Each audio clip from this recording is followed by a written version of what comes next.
Good morning, students. Today we are start the next topic, methods of changing fraction. There are some methods which is used for changing the fraction. उनके द्वारा हम कुछ ऐसे methods हैं जिसके द्वारा fraction को हम चेंज कर सकते हैं। फ्रैक्शन को हम बढ़ा भी सकते हैं, फ्रैक्शन को डिक्रीज भी हम कर सकते हैं। ठीक है, तो फर्स्ट इसमें गिवन है मेथड्स फॉर डिक्रीजिंग फ्रैक्शन। कुछ ऐसे मेथड्स है जिससे फ्रैक्शन जो होता है वो रिड्यूस हो सकता है, कम हो सकता है। एक इसके अंदर आपका आता है बाई पॉलिशिंग।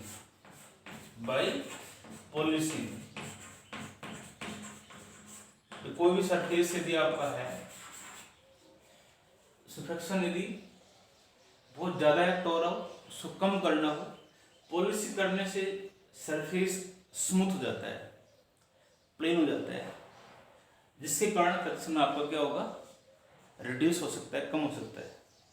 तो पॉलिशिंग से हम कह सकते हैं फ्रैक्शन क्या होगा आपका, कम हो सकता है।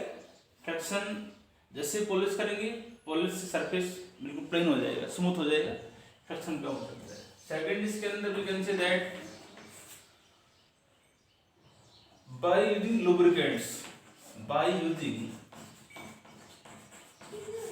lubricants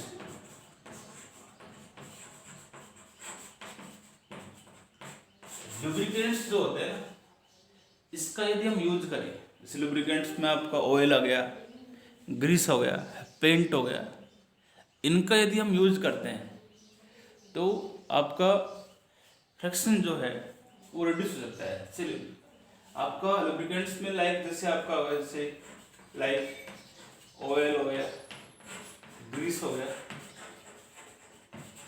पेंट हो गया, ये आपके लुब्रिकेंट्स है और इनसे आपका फ्रैक्शन रिड्यूस हो सकता है, कम हो जाएगा। कैसे? तो कोई भी सरफेस मान लो आपका इरेगुलर है, उसके अंदर हम ऑयल डाल देते हैं, मान लो या ग्रीस डाल देंगे, तो कोई भी दो ऑब्जेक्ट आपस में जब मूव करेंगे तो उसके अंदर एक लेयर ऑयल ग्रीस की लेयर आएगी। एक्चुअली कांटेक्ट जो है दोनों ऑब्जेक्ट्स आप होंगे नहीं, तो फ्रैक्शन जो है उस केस में आपका लुब्रिकेंट्स की हेल्प से आपका फ्रैक्शन डिक्रीज हो सकता है। ठीक है। And third is by using proper streamlining. जैसे होता है ना आपका, क्या बोलते हैं उसको, स्ट्रीमलाइनिंग भी होता है, और you can say that by using ball bearing.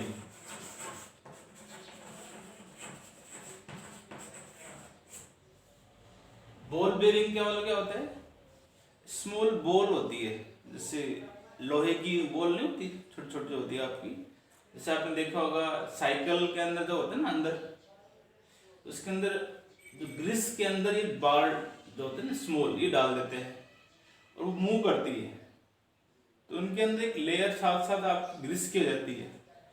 तो फ्रैक्शन उस केस में भी आपका बॉल बेयरिंग का यूज करने से भी फ्रैक्शन कम हो सकता है। ठीक है, ये भी मेथड्स मैंने बताई जिसके कारण फ्रैक्शन आपका डिक्रीज हो सकता है। सेकंड इसके अंदर हम पढ़ेंगे मेथड्स फॉर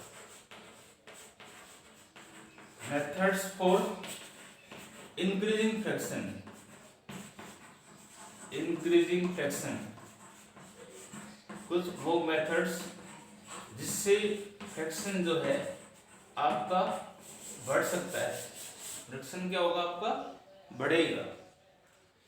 इसके अंदर first of all we can say that in a rainy day, बारिश के दिनों में आपने देखा होगा कोई स्लिपरी ग्राउंड है, मतलब वो ग्राउंड जहाँ पर चिकनी मिट्टी हो तो वहां पर पैर स्लिप ज्यादा करता है।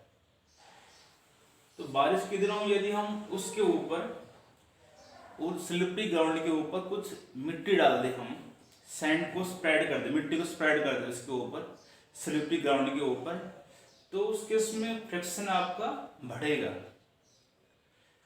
फ्रैक्शन क्या होगा, बढ़ेगा, और उसके ऊपर हम इजीली चल सकते हैं। स्लिपरी ग्राउंड है मान लो बारिश के दिनों के अंदर, उस पर हम चलते हैं तो पैर स्लिप करता है। ठीक है। उसको बढ़ाने के लिए यदि इसके ऊपर हम मिट्टी को स्प्रेड कर दें इसके ऊपर, तो फ्रिक्शन आपका बढ़ सकता है।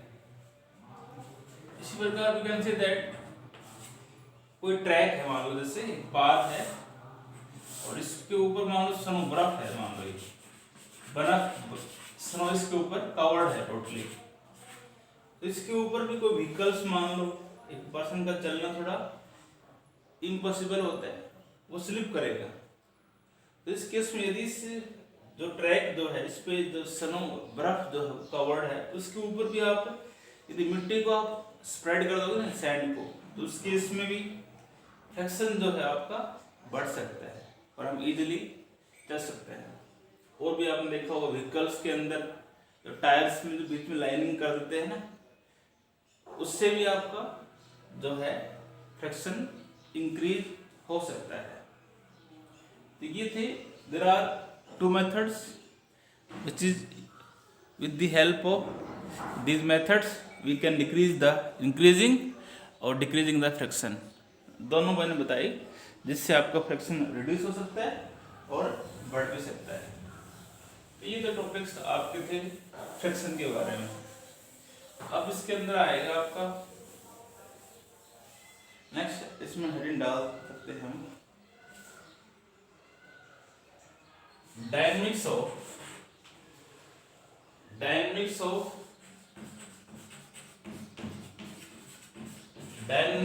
Of uniform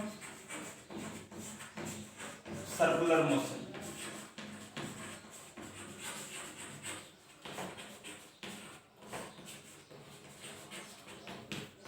Dynamics of the circular motion. First of all, we can say that uniform circular motion क्या होता है, इसके अंदर ये पता होना चाहिए आपको। यूनिफॉर्म सर्कुलर मोशन, किसी भी ऑब्जेक्ट की मोशन जो है वो यूनिफॉर्म सर्कुलर मोशन कब होगी, जब वो ऑब्जेक्ट जो है सर्कल के अंदर एक कांस्टेंट स्पीड से मूव करे। कोई भी ऑब्जेक्ट जो है एक सर्कल के अंदर कांस्टेंट स्पीड से मूव करे, डायरेक्शन डिफरेंट इंस्टेंट पे क्या होगी, उसकी डिफरेंट होगी, उस ऑब्जेक्ट की मोशन को हम क्या कहेंगे, uniform circular motion. An object is said to be moving with uniform circular motion if it move with a constant speed and direction is different at different instant, then the motion of an object is said to be uniform. कोई भी object जो है circle के अंदर constant speed से move करे, direction different instant पे different हो। अभी डायग्राम ड्रा करेंगे। अब इसके अंदर जब कोई ऑब्जेक्ट सर्कल के अंदर आपको मूव करते हैं ना, तो वहां पे हमेशा there are two forces produces. Circle के अंदर कोई भी ऑब्जेक्ट आपको मूव करेगा ना, वहां दो फोर्स हमेशा आपकी अराइज होती है। फर्स्ट इसके अंदर आती है सेंट्रीपिटल फोर्स। सेंट्रीपिटल फोर्स होती है, एक होता है आपका सेंट्रीफ्यूगल फोर्स। जब भी कोई ऑब्जेक्ट सर्कल के अंदर मान लो आपका मूव कर रहा है, सर्कल के अंदर मान लो मूव कर रहे हैं, अंदर की तरफ जो फोर्स आपका लगेगा ना, अंदर की तरफ इसमें मैंने एरो लगा रखा है, these are the centripetal force. ठीक है, ये सब आपके सेंट्रीपिटल फोर्स होंगे।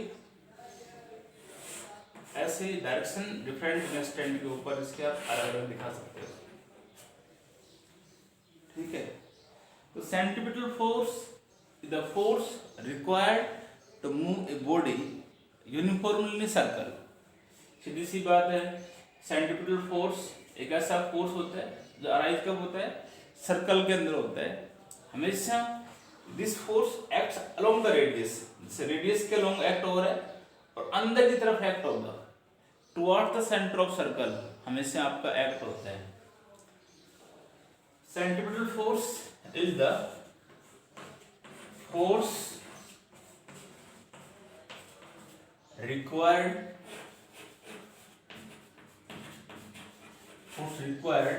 to move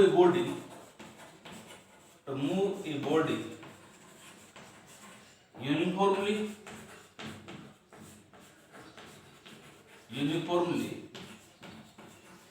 in a circle. This force acts along the radius, and towards the center of circular path.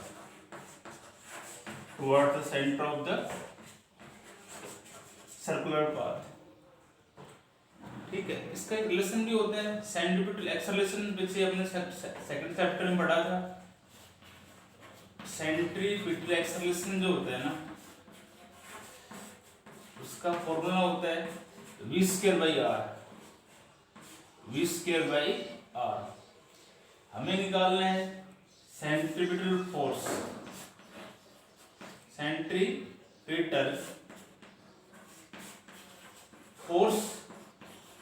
ये हम जानते हैं, फोर्स क्या होता है, मास इनटू एक्सेलरेशन। मास आपको मान लो कोई बॉडी सर्कल में मूव कर रही है, m मास हो जाएगा, एक्सेलरेशन आपका है v²/r। सेंट्रीपिटल फोर्स हमेशा आपका उसका फॉर्मूला क्या आएगा, mv²/r। ठीक है, एंड वी नो दैट, एक रिलेशन पढ़ा पीछे हमने, v होता है r omega, relation between the linear velocity and angular velocity. v is called linear velocity, जब object linearly along a straight line यदि मूव कर रही है बॉडी, तो उस केस में उस वेलोसिटी को हम क्या बोलते हैं, लीनियर वेलोसिटी। ओमेगा जो है, this is called angular velocity. ठीक है, सर्कल में यदि बॉडी को मूव कर रही है, उस केस में वेलोसिटी को हम क्या कहेंगे, एंगुलर वेलोसिटी। ये वैल्यू है इसकी, हम पुट कर दो, तो इसका एक रिलेशन हम ड्राइव कर सकते हैं, और भी mf is equal to m into v की वैल्यू क्या है, r² ω²/r। तो इससे घट जाएगा, इसका रिलेशन आपका आ जाएगा mr/ω²।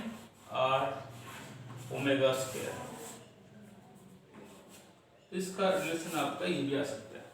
ठीक है, ये आपका है सेंट्रीपिटल आपका फोर्स के बारे में बताया। ठीक है ना, सेंट्रीपिटल फोर्स हमेशा जो है एक सर्कल में आपके राइज होगी।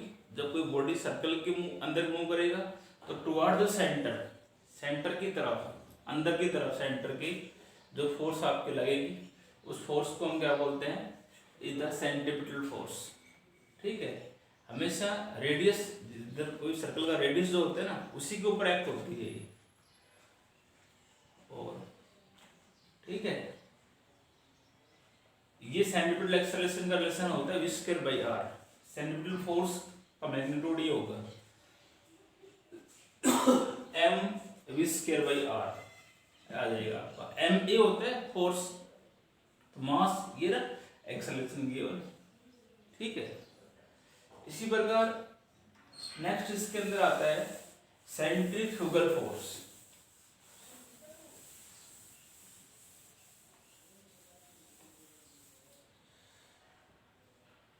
दोनों फोर्सेस जो है, सेकंड इसके अंदर आता है centrifugal force.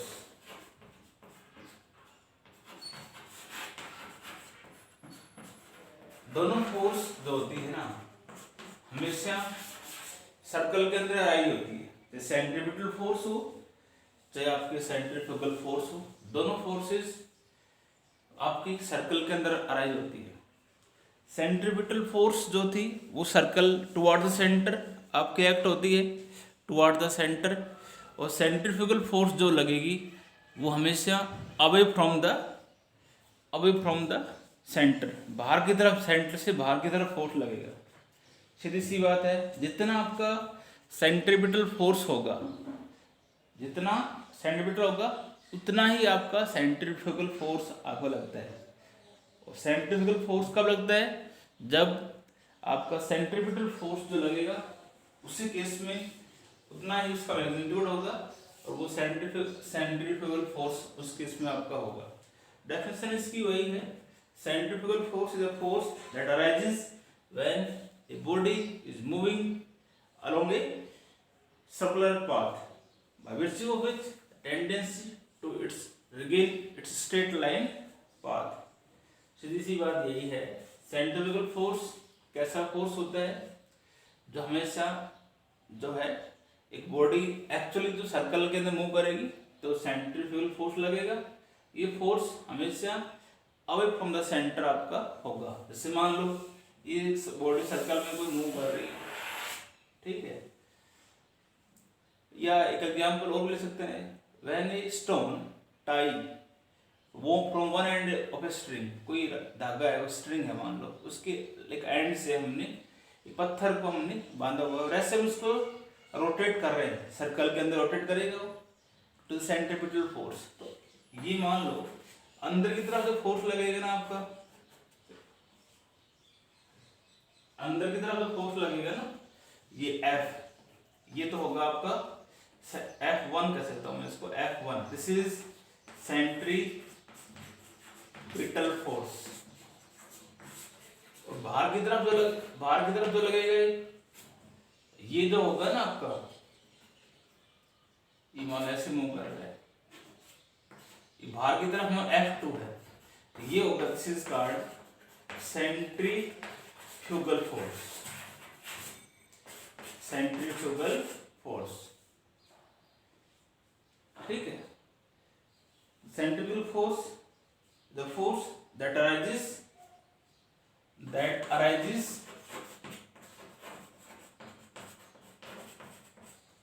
when body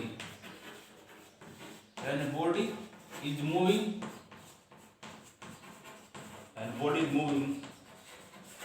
in a circular path,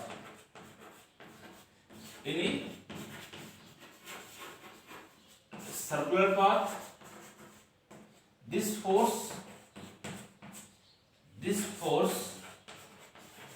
acts away from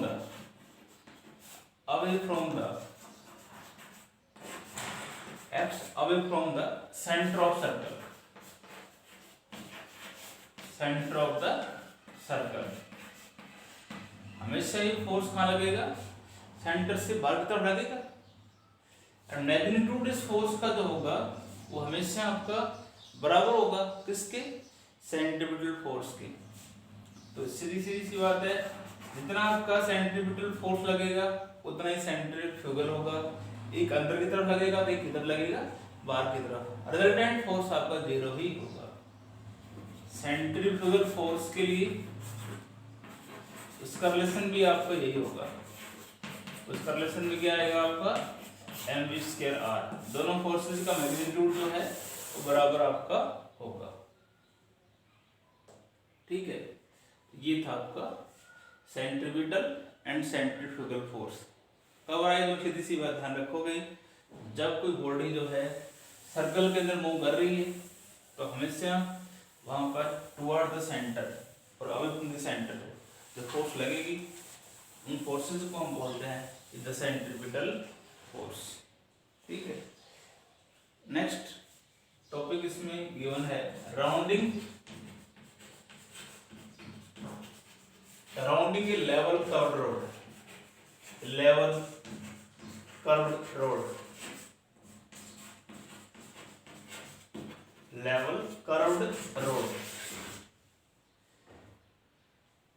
कोई एक रोड आपको मान ली सपोज दैट रोड कैसा दे रखा है? कर्व्ड रोड है। कर्व्ड रोड आपको इस प्रकार से दिया हुआ है। कोई व्हीकल है मान लो, उसको हम एक कर्व्ड रोड के ऊपर टर्न करते हैं, राउंड करते हैं, ऐसे टर्न करते हैं मान लो, तो उस केस में उस व्हीकल की मैक्सिमम वेलोसिटी क्या होगी? Without skidding. हम इसमें यही करना है, एक व्हीकल जो है मान लो आपका एक कर्व्ड रोड के अंदर टर्न कर रहा है, तो उस केस में उस केस में उसकी वेलोसिटी क्या होगी, मैक्सिमम वेलोसिटी क्या होगी। सपोज ए व्हीकल, बुक्स में आप देखोगे कि कार दिखा रखी है, मैं इस प्रकार से बोर्ड लेके चल रहा हूँ। एक बॉडी मान लो जो एक कर्व रोड के अंदर आपकी क्या कर रही है, टर्न कर रही है। इस बॉडी का मास m लिया हुआ है, तो सीधी सी बात है इस बॉडी के नीचे की तरफ जो है इसका वेट लगेगा। वेट हमेशा टुवर्ड्स नीचे की तरफ, सेंटर की तरफ लगता है, अर्थ की ग्रेविटी नीचे की तरफ होती है, तो वेट हमेशा नीचे होगा। और इसको बैलेंस करने के लिए ऊपर की तरफ हमेशा क्या लगेगा, नॉर्मल रिएक्शन लगेगा। ऊपर की ओर यहाँ पे लगेगा normal reaction. And the force of friction act toward the centre of curved road. Force of friction जो लगेगा किस के अंदर लगेगा, वो बॉडी, व्हीकल्स के टायर्स के अंदर और रोड जो है उसके अंदर आपका ये फोर्स आपका अराइज होगा। ये आपका डायग्राम हम लिखो, इसमें कह सकते हो when a vehicle goes round a curved road के ऊपर राउंड लेता है, it require some centimetre force toward the centre of the curved road and the force of friction act towards the center of the curved road. The various forces are acting on the body. Various force जो है इस body पे act है। Various forces acting on the body. Acting on the body. 3 forces के ऊपर act है। एक तो क्या, weight of the body, एक क्या, normal reaction और normal reaction, एक frictional force towards the center of curved road। ठीक है, वर्टिकली बॉडी मूव नहीं कर रही, इक्विलिब्रियम में आप कह सकते हो, इन इक्विलिब्रियम,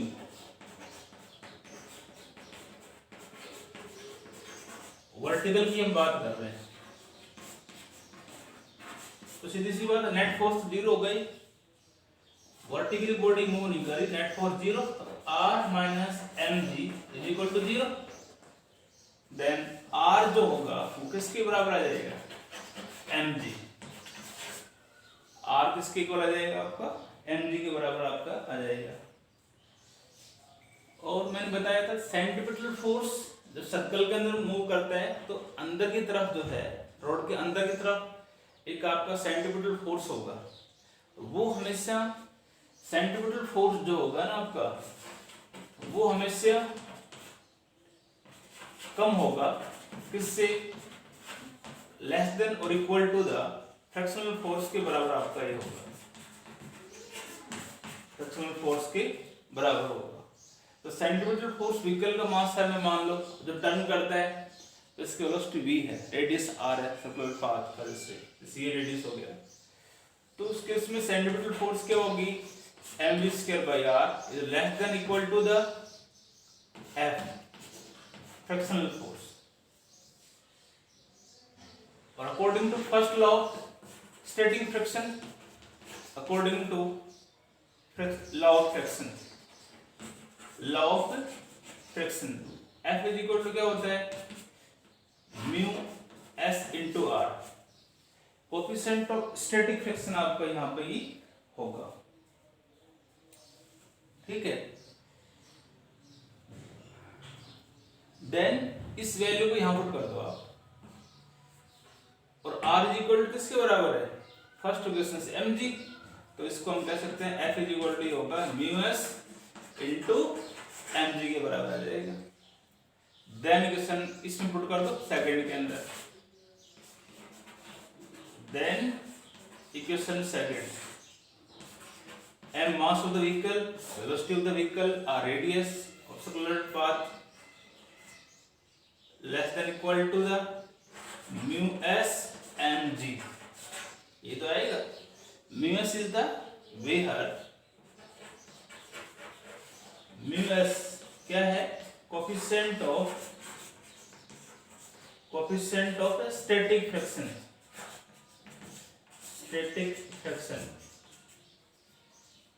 ये m से m आपको कैंसिल हो जाएगा, इसको इधर ले आओ तो v स्क्वायर जो है less than equal to the mu S R G, और मैक्सिमम वेलोसिटी जब होगी ना तो उस केस में हम इसको बराबर कर सकते हैं root of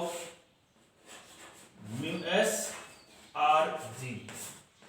this is the maximum velocity, this is the maximum velocity of vehicle और ए बैंक्ड कर्व्ड रोड।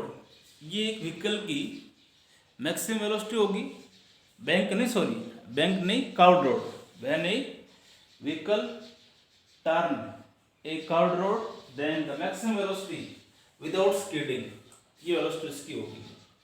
यदि हमें coefficient of static friction, radius और ग्रेविटी पता हो तो जब एक व्हीकल कर्व्ड रोड के ऊपर राउंड करता है तो उस केस में उसकी मैक्सिमम वेलोसिटी हम कैलकुलेट कर सकते हैं, ये होगी इसके लिए फॉर्मूला। ठीक है, सीधी सी बात है, एक व्हीकल हमने मान लिया टर्न कर रहे हैं कर्व्ड रोड के ऊपर, अंदर की तरफ फ्रिक्शन फोर्स भी एक्ट होगा और सेंट्रीपिटल फोर्स भी आपका एक्ट होगा। ठीक है, तीन फोर्स एक्ट होंगे, वेट, नॉर्मल रिएक्शन, अंदर की तरफ लगेगा आपका फ्रिक्शनल फोर्स। ठीक है, वर्टिकली बॉडी मूव नहीं कर रही, इक्विलिब्रियम पोजीशन के अंदर आपको आ जाएगा, और सेंट्रीपिटल फोर्स जो आपका लगेगा अंदर की तरफ वो हमेशा फ्रिक्शनल फोर्स से लेस देन और इक्वल रहेगा, ये आ जाएगा। First class F equal to mu R होता है, ये वैल्यू यहाँ पुट कर दो, इसको सॉल्व, इसका मैक्सिमम वेलोसिटी यहाँ तक करना आपको। थैंक्स।